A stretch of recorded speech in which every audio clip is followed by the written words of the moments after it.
हो आम्ही घरापासून आता सेल्फ म्हणजे करू शकतो. 15 मिनिटानंतर बंद होतात.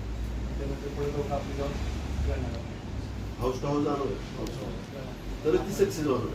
आपण सगळी म्हणजे 295 प्रेझेंट आणि 50 सुपरवायझर प्रत्येक आपण छोटे छोटे एजमध्ये शहरात कव्हर केलं 295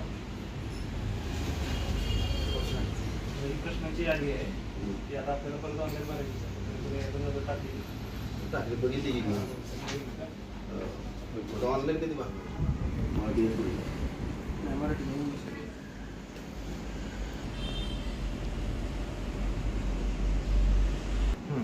त्याच्यात आपले जिल्हा निवडायला खाली सातारा पिनकोड आपल्या इथला 400 एकच आहे इथलं.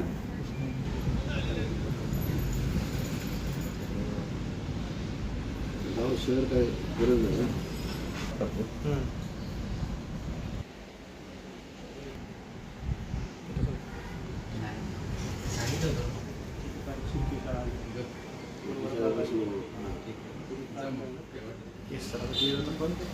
मला मेसेज पण येईल कायम हां जेव्हा ते येईल तुम्हाला विचारायला माहिती प्रजनात आपला जरा फक्त गाडी द्यायची ते टाईप केलं की त्याला सगळी माहिती मिळाली तेच नाही.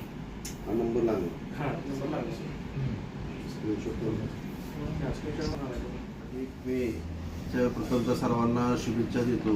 आज आपल्या केंद्र सरकार आणि महाराष्ट्र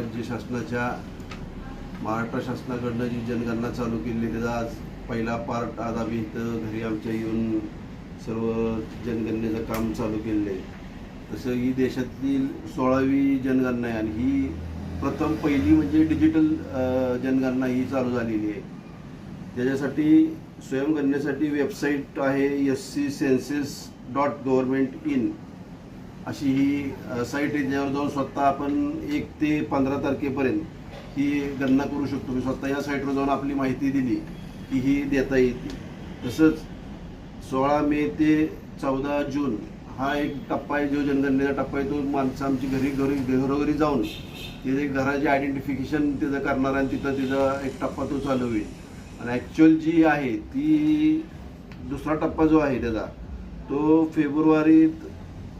फेब्रुवारी ते मार्च 27 असे हा तो टप्पा आहे. तर मी सर्व नागरिकांना आवाहन करतो की ही जनगणना करणं गरजेचं आहे जेणेकरून तुम्हाला शासनाकडनं मिळणाऱ्या ज्या काय सुविधा आहेत, ज्या स्कीम्स असतात गव्हर्नमेंटच्या राशनच्या असू दे किंवा अजून बाकीच्या गव्हर्नमेंटच्या स्कीम्स असतात ह्या जनगणनेमुळं तुम्ही आयडेंटिफाय व्हाल आणि कोणतंही यात लपवून ठेवू नका.